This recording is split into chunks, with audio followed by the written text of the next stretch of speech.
Across blockbuster releases and indie hits alike, we become obsessed with constant action. But what if the moments between battles, the pauses, the quiet, the waiting, are just as important? Today we investigate the hidden power of downtime in game design. What seems boring on the surface may actually be the glue that holds powerful experiences together. In 2025, designers and players are realizing downtime isn't a flaw, it's a feature. It shapes pacing, builds immersion, and cultivates meaning. Whether healing at camp or chatting with companions, these moments can define how much a game resonates with us. So grab a seat by the fire, breathe deep, and let's unpack why downtime is one of design's secret weapons. Downtime is pacing and emotional reset. Downtime anchors pacing. After a dramatic high-tension moment like past combat or betrayal, players need space to emotionally unpack what just happened. That quiet moment before the next storm allows reflection and heightens the impact when intensities return. It turns peaks into meaningful arcs rather than a steady stream of exhaustion. A Stanford lab study for immersive games shows that players report higher emotional retention when play sessions include restful sequences. Without those, immersion crashes and fatigue sets in faster. Bosses aren't time killers, they're immersion amplifiers. Game worlds need breathing room. Rest reinforces presence. A game without downtime risks turning into noise, a constant barrage of inputs with no cognitive weight, while with well-paced pauses, every beat lands harder. Designers therefore structure downtime deliberately. Scene transitions, soundtrack shifts, ambient animations, and lingering scenery cues signal rest, and they prime players for the next moment of intensity. Downtime is story and world building. Downtime is storytelling canvas. Quiet sequences reveal word details that actions can't. The ambient gossip of NPCs, the local folklore, handwritten signs, the subtleties of relationships slowly unfurling, these aren't skippable cutscenes, they're soft storytelling. In Red Dead Redemption 2, campfire banter builds relationships across missions. In Trails in the Sky, NPC arcs unfold patiently, giving towns living history. These moments root emotional investment before the plot twist hits. They force players to reclaim the world as people, not platforming obstacles. Rather than rely solely on cutscenes, downtime lets narrative breathe organically. A healer mixes potions, a blacksmith sharpens his tools, villagers gossip about a hero.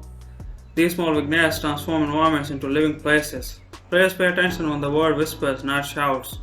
That's how immersion deepens, when the words feel chosen, not scripted. Downtime is where the connection grows. Design systems and downtime mechanics. Downtime must be interactive, not passive. Whether it's crafting gear, tweaking skills, training stats, or planning next moves, downtime should give players meaningful choices.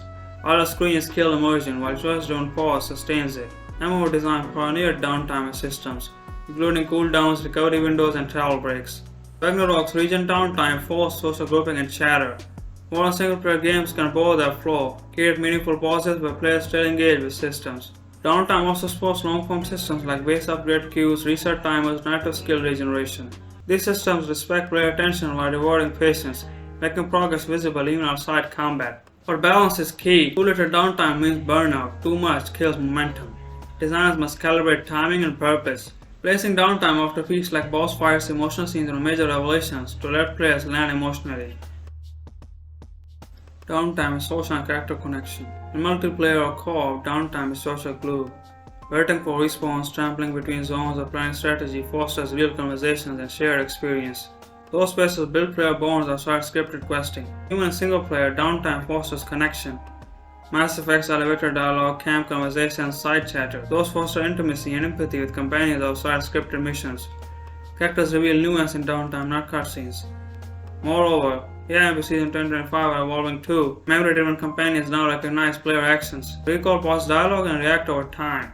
The companion might refuse to talk after a betrayal or travel silently until snow melts. These emotional ripples stem from design downtime moments. Furthermore, downtime becomes relational space. It's where trust is earned, grudges form, and alliances shift. That weight makes players care, not just about objectives, but about who shares the road. Cognitive benefits and player experience. Without cognitive space, attention wanes. Neuroscience shows that rest activates our default mode network, boosting memory consolidation and creativity. Games are no exception. Interspersed breaks help players assimilate, imagine next steps, and recharge. A 2025 VR study using EEG-based difficulty adjustment showed players sustained engagement longer when micro-rest pauses were built into gameplay. Peak immersion happens not through constant intensity, but through thoughtful design with rest. Furthermore, downtime lets narrative weights sink in. Moral choices, loss, victory, betrayal resonate deeper after rest.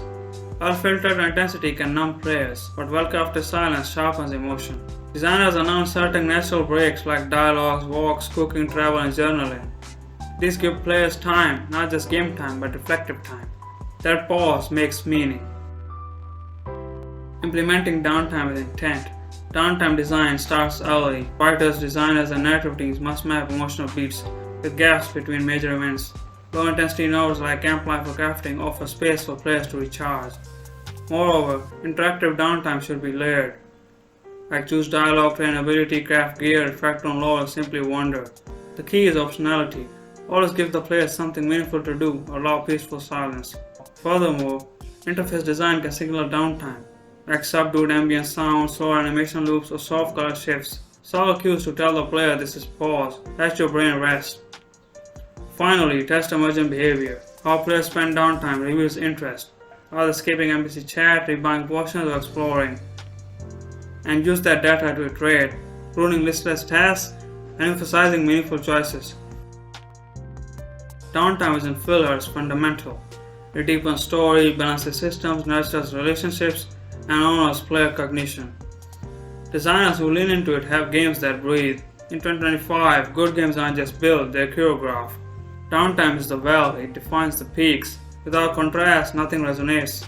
So next time you design a rest screen, side quest, or quiet walk, don't cut it, embrace it.